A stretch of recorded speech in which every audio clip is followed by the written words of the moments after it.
CTV News with Carlyle Fiset. Good evening. Thanks for joining us. We begin tonight with a fatal crash south of the city, closing down a section of the 401 for several hours. London fire officials posted this image of the scene on social media earlier tonight. They say the hazmat unit was on scene for a 200-liter diesel spill for which the Environment Ministry has been contacted. According to OPP, two transport trucks collided in the westbound lanes between Highbury and Veterans Memorial Parkway. They say one of the drivers was taken to hospital with life-threatening injuries but did not survive. The other driver was not injured. Police say they expect the highway to remain closed into the early hours of the morning. Meanwhile, an intersection northwest of London is closed tonight for a two-vehicle crash. According to OPP, 6 people were sent to hospital from Centre and Nairn Road, one of whom suffered life-threatening injuries, and they expected that closure to be lengthy. The race to become the next leader of the Ontario Liberal Party arrived in London tonight, providing an opportunity for the 4 candidates to share their ideas with local party members. With more on their message, here's Lauren Stallone. The race to become the next leader of the Ontario Liberal Party is heating up. I know how to win, I know how to govern, I know how to get the big stuff done. I am the only candidate that has put forward a robust agenda for change. It is getting urgent to make sure that we see change in this province. People are looking for new ideas, they're looking for a new vision, and that's what I'm focused on. The 4 candidates are touring the province to meet party members and supporters. It's so good to be connecting with people from the Southwest. I've been doing a lot of traveling. Actually, I've been to 70 ridings already. And so seeing people here tonight, hearing the issues that matter, some of the regional differences. I spent time earlier today meeting with farmers. The event held here at Museum London gives attendees the opportunity to ask questions and speak directly with candidates. What I'm hearing a lot from folks is the real challenges that they're facing with the cost of living. It's a real struggle. The economy is the most important issue facing the province right now, as is the affordability challenges so many families are facing. The next leader is expected to lead the party into the next provincial election against Premier Doug Ford's Progressive Conservatives and the other opposition parties. I think the milk is soured on Doug Ford, and I think it's going to be chunky by the time the next election comes around. I also played rugby for the Canadian women's rugby team, and so some people will say that's proof enough. She's tough enough to take them on. Party members will vote in November to choose a permanent leader, and the results will be announced on November 21st. Lauren Stallone, CTV News. London police provided details on a sexual assault investigation today, including an appeal for additional potential victims to come forward. They say a 44-year-old man from St. Thomas faces kidnapping and weapons offenses, accused of kidnapping a stranger at knife point and assaulting her in broad daylight. Rita Ismail reports. London police held a news conference Thursday morning to inform the public about a sexual assault investigation that has triggered a major case protocol in Ontario. Stranger-to-stranger sex assaults, we have to take elevated, serious look at it, and there's resources that go into investigations such as this. Police allege the incident happened on the morning of June 4th in the 600 block of Adelaide Street North. Investigators say the suspect lured a woman into his vehicle under false pretenses. The woman entered the man's vehicle, and once inside, the man produced a knife, restrained her hands, and transported her to the area of Oxford Street East and Mornington Avenue, where she was sexually assaulted. After the suspect fled, the victim contacted police. Investigators reviewed surveillance video and were able to identify the suspect vehicle as a gray 2014 Ford Focus. The following day, police arrested 44-year-old Gregory Zare of St. Thomas. He faces several charges, including kidnapping, sexual assault, and a number of weapons-related offenses. Police say Zare remains in custody and his bail hearing has been postponed. Now, investigators are asking anyone who may have had contact with the accused to come forward. Victims and survivors, it's very difficult for them to come forward. So we want to expose all of it. If there's victims and survivors out there. We want to make it so we reduce some of the barriers for them to come forward. The London Abused Women's Centre says publicly identifying the accused can encourage other survivors to seek help. At the end of the day, it shows women and girls that they're not alone, because there is support available for them, whether that's through policing or through an organization like ours, that there is somebody that they can go to and talk to. In addition, we continue to appeal to anyone who is in the areas of Adelaide Street and Pall Mall Street, or Oxford Street, East and Mornington Avenue between approximately 11:30 a.m. and noon on June 4th, 2026, and who may have dash cam footage, surveillance footage, or any other information to contact police. Rita Ismail, CTV News. Sarnia police say they've identified a suspect wanted for a stabbing attack earlier this week. Police say this is 45-year-old William Galerno. They say he stabbed a woman in Centennial Park Monday, causing non-life-threatening injuries. Galerno faces assault charges along with failing to comply with a release order. Anyone with information on his location is asked to contact Sarnia police. A 21-year-old man who caused a frat party house fire last year was sentenced to house arrest today after pleading guilty to criminal negligence, causing bodily harm, seriously injuring several students. With more on the judge's ruling, here's Nick Paparella. The chaos was captured on video as more than 100 people gathered for a pre-Christmas party at the Pi Kappa Alpha fraternity house on Richmond Street on December 2nd of last year. During what was called the Beer Olympics, a flaming goblet was presented. The court heard that with partygoers chanting, "Do it, do it," 21-year-old Bryson Donald decided to throw some isopropyl alcohol on the fire, and within seconds, the basement erupted in flames.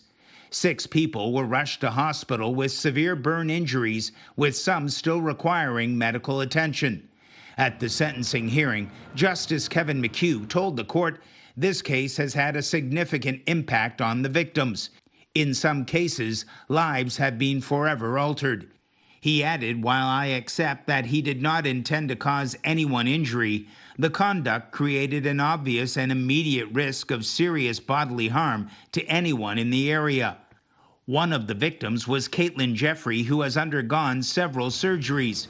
Earlier in her victim impact statement, she told Donald and the court, "For you, this may have become a memory. For me, this is something I continue to live with every single day." In the spring, Donald pled guilty to criminal negligence causing bodily harm. Acknowledging that he has no prior criminal record, Justice McHugh then gave Donald an 18-month conditional sentence with a GPS ankle monitor. 15 of those months being under house arrest and 3 months with a curfew. After that, he'll be placed on probation for 18 months. Along with the conditional sentence, Donald also has an order in place not to communicate with any of the victims involved in this case. Justice McHugh told the court Donald is remorseful, saying he has a low risk of reoffending. I accept that Mr. Donald has learned his lesson from that day. Nick Paparella, CTV News. Local beer and winemakers are applauding this week's Premier's announcement, loosening trade barriers on alcohol sales. However, expanding into new markets does not guarantee financial viability. With more on that, here's Brian Bicknell.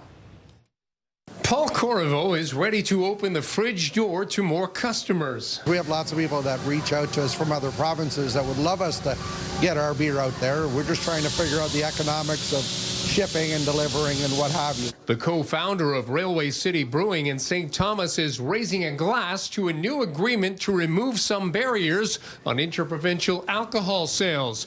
But he says the logistics would have to make it financially viable. The biggest challenge for us is continuing to brew high-quality beer and then finding consumers that'll enjoy it and purchase it. And then finding the retailers that'll be prepared to sell it so that the consumers can actually receive it. A deal signed by 9 provinces, including Ontario, will allow breweries, wineries, and distilleries to sell directly to customers in participating provinces.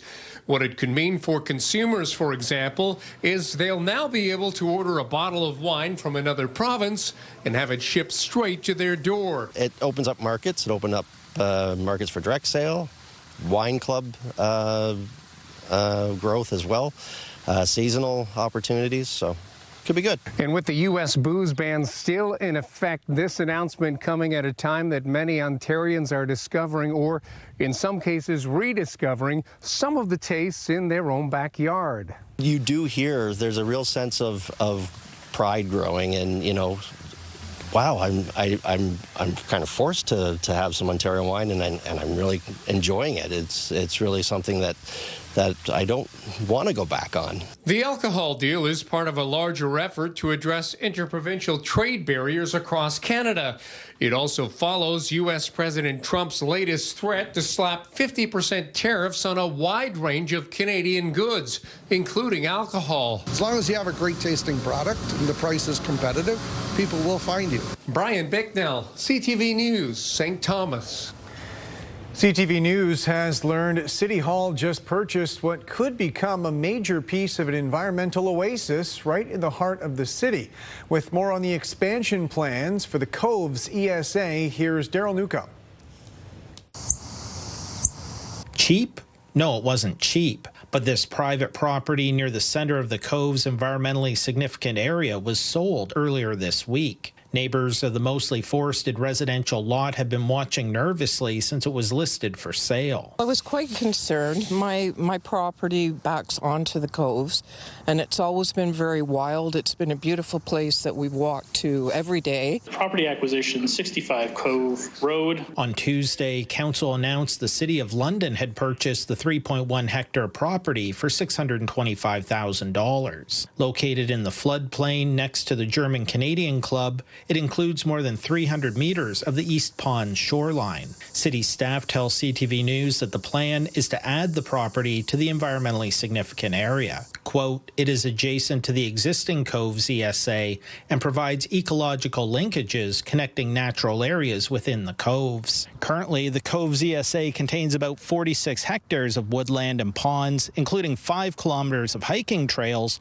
only a short distance from downtown London. But the ESA is not contiguous, often requiring hikers to venture onto neighborhood streets before re-entering the woodlands. Moving the property from private to public hands helps fill in a large gap and secures it for the future. I'm really hoping that it'll be as wild as possible and kept as natural as it is now. No timeline has been announced to begin the process of adding the property to the ESA.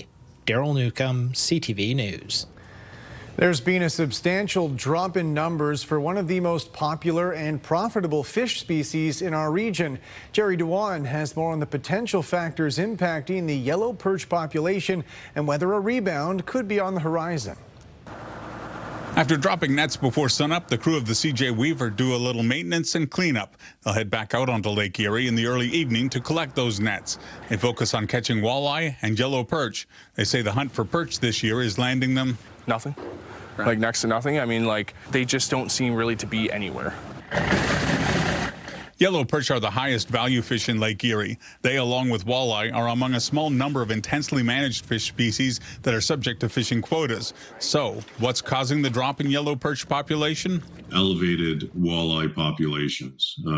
These populations, since really 2020, so the last 7 years, have been 50 to 100 million fish per year. So that is way above normal. William Many says not only do walleye eat perch, they eat the forage fish that the perch rely on. Ministry biologists, even our own internal in-house biologists believe that to a certain degree it is a definite impact that walleye is having on predation on perch. Your fishers who live it and breathe it every day, right? They're on the lake every day. They're telling us that. William Many says the last time perch numbers were this low was in 1995, but within a couple of years they had completely rebounded. A complicating factor this time has been the dramatic rise in the cormorant population along the Lake Erie shoreline. According to provincial records, the number of nests went from less than 90 in 1979 to more than 13,000 in the mid-2000s. I've heard they can have much as 60 yellow perch a day, as much as that. And I mean, the population, if you look over at the pier, When you exit the harbor, sometimes there could be hundreds of cormorants. The Buccaneer sits near the main beach in Port Stanley and is one of the area restaurants that takes pride in offering locally harvested perch. To this point, they haven't been impacted by the shortages in the lake. It's really popular, and right now we're still maintaining getting perch. So everything's been great for us. Many fishermen have noted the walleye are getting smaller, which means their food sources may be diminishing. In Port Stanley, Jerry DeWan, CTV News. A massive jackpot was claimed tonight in Sarnia, a multi-million-dollar catch the ace win. The Sarnia Legion Branch 62 posted this image saying lifelong Sarnia resident Ashley Norton secured the windfall, more than $4.5 million. People have been lining up to buy tickets going back months. We covered the jackpot back in April when it was just a measly $1.6 million. Organizers at the time said the proceeds will finance repairs for the Legion's building, help veterans, and support local charities. Still to come, love on the farm, a bovine couple and their growing family, followed by thousands on social media.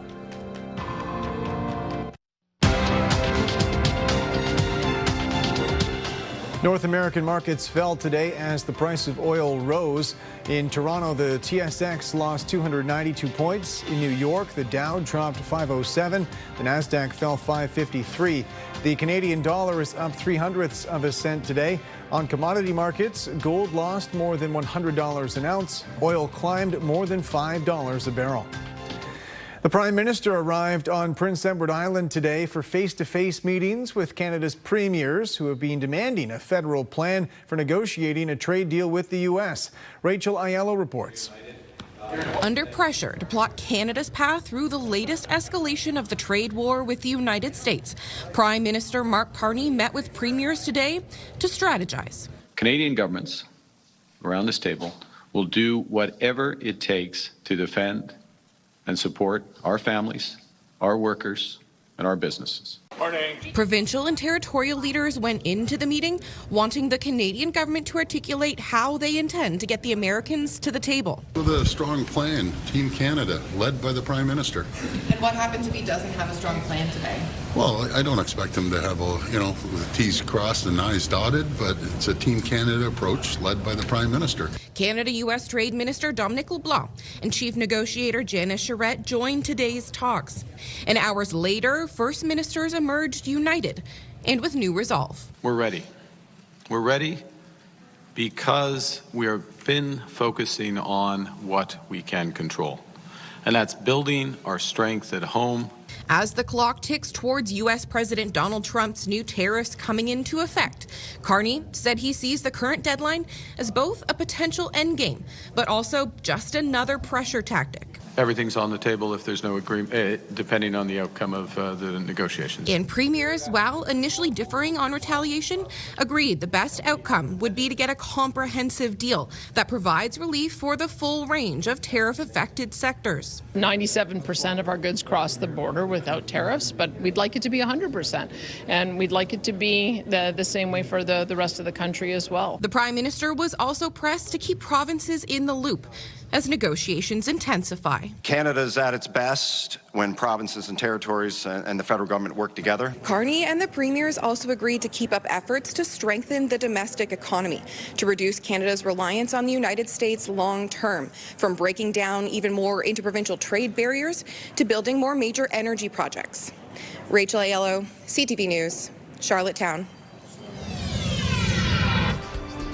Good evening. Clear and comfortable overnight. Keep those windows open. A nice fresh start to the morning. Sunshine, a beautiful day on the way for your Friday. Around 15 degrees by 8 o'clock. Thanks to Larissa and Stephen Fraser for sending this photo in of Bella. You have a great morning to take the dog for a walk. Stay with us. I'll have your local weather details. We'll look at the weekend. The chance for showers invades before the weekend is through. I'll tell you when coming up in just a few minutes.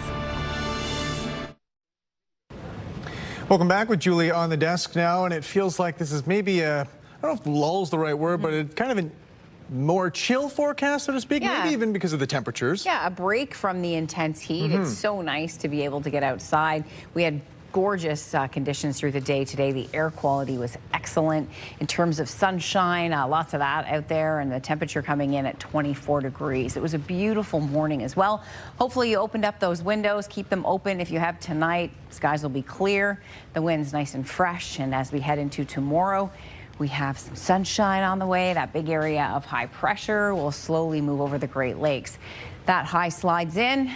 Clear skies and beautiful conditions. So weather story for tomorrow, sunshine, winds will be light and variable in the morning, but they'll take on a southeasterly component as we head into the afternoon. There's a front in northern Ontario that's bringing some much needed rainfall. So we have had some rounds of rain this week that has really been helping, of course, with some of the forest fire activity. And you can see the rainfall tonight as it pushes through. Still lots of forest fire smoke and a very high concentration, so air quality warnings in effect and air quality advisories in parts of the central and northern prairies, northwestern Ontario. As you can see, lots of smoke showing up on our map tonight, and Western Canada as well. BC's been breaking some heat records, expecting some of that heat to ease, but the heat has spread now across the southern prairies and heat warnings are widespread. Overnight, 10 degrees in London, Mount Forest, KW, anywhere between 8 and 9 degrees overnight. Winds will be light and variable. Next 48 hours, we stay clear. Sunshine for your Friday, sunshine on your Saturday. We had originally had some rain coming in on Saturday night. Looks like we could see some showers towards the Bruce Peninsula late Saturday and Saturday evening. However, the rest of the area should stay dry. Probability at about a 30% chance heading into Saturday night, but the rain's expected to hold off until Sunday. So again, by Saturday night late, we could see a few showers develop, but at this point, it'll stay dry through the day. 27 degrees, the forecast high for your Friday. As we head into Saturday, we're talking lots of sunshine to a mix of sun and cloud by the afternoon, and 28. And then the chance of rain moving in on Sunday. We do have some rain in the forecast Monday as well, and that will linger into Monday evening. Monday is looking more like a wet day, not quite as showery, more of a steady rain at times. 27 degrees to 24 on Monday, mix of sun and cloud Tuesday into Wednesday. Thursday, sunshine, daytime highs next week, 25 to 26. Midwestern Ontario soaking up the sunshine tomorrow. It's going to be a beautiful day. Temperatures climbing into the mid-20s. Temperatures starting to heat back up in those lakeshore communities after some cool northerly winds earlier in the week. Mix of sun and clouds Saturday with a chance of nighttime rain moving in, and then some showers in the forecast on Sunday. Lingering into Monday with some rain and cooling off Monday. We're down to 23. Mix of sun and cloud Tuesday, Wednesday, and Thursday. Daytime highs next week. Comfortable. Lower humidity levels hold in 23 to 25 degrees as we head through the mid part of the week. Lots of sunshine as we head into the weekend. Friday's beautiful and a nice mix of sun and cloud on Saturday. Carlyle, back to you. Thank you, Julie. Conservation advocates in Midwestern Ontario are pushing back on the provincial government's amalgamation plan, which would bring the current 36 authorities down to just 9 regional agencies. With more on the compromise they're proposing instead, here's Scott Miller.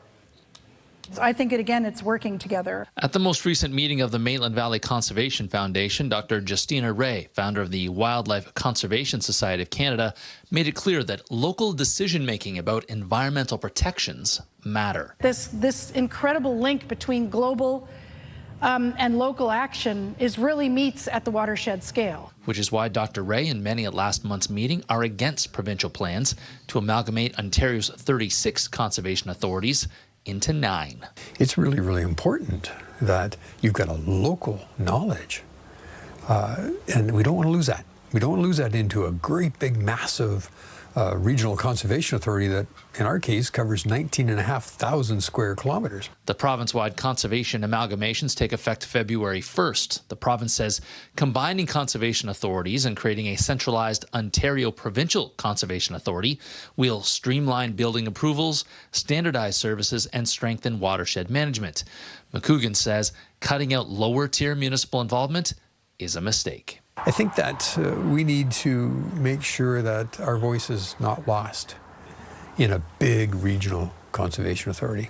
On February 1st, Maitland Valley will join 5 other conservation authorities, creating the Lake Huron Regional Conservation Authority, stretching from Exeter to Orillia.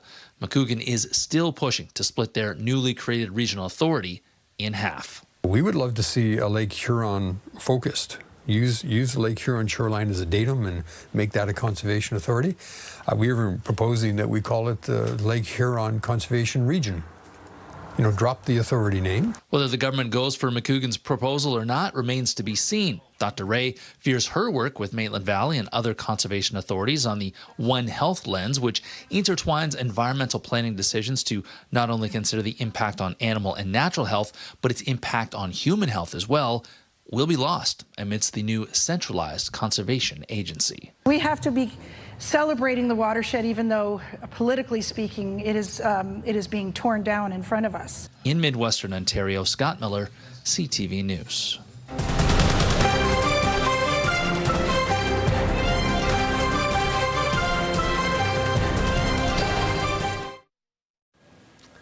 Finally tonight, a growing family on a farm in Oxford County. 1 year after tying the knot in a viral wedding ceremony, 2 miniature Highland cows have welcomed their first calf.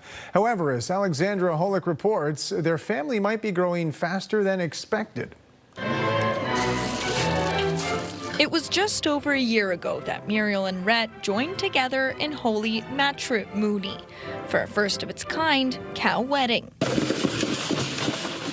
Hosted at Utterly Ridiculous Farm in Oxford County, the nuptials drew big crowds and produced a big bundle of joy. We have the most beautiful little baby Joe from the 2 of them. Baby Joe was born in March, happy, healthy, and with his best hoof forward. You would think happy ending, everything is perfect, but like in any relationship, there were some struggles. Rhett, unfortunately, has had an affair with Muriel's best friend, Cookie. And we know this without a doubt now because she had a baby. When Ginger Snap was born earlier this month, the 2-timing bull was put out to pasture. I've been talking to Rhett about rebuilding trust and what it takes for a long-lasting relationship. It's going to take some time. The couple is back in the same corral for now. Muriel, is there any chance that you'll take Rhett back?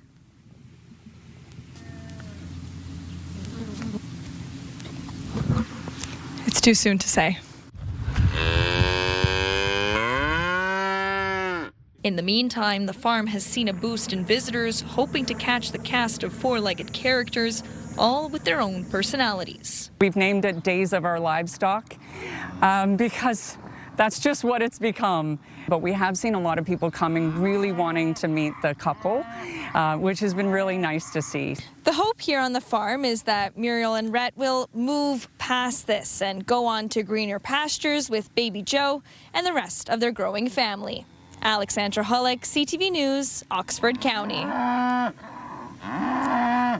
That's it for us. Thanks for watching. For all of us at CTV News London, I'm Carlyle Fiset. Have a good night.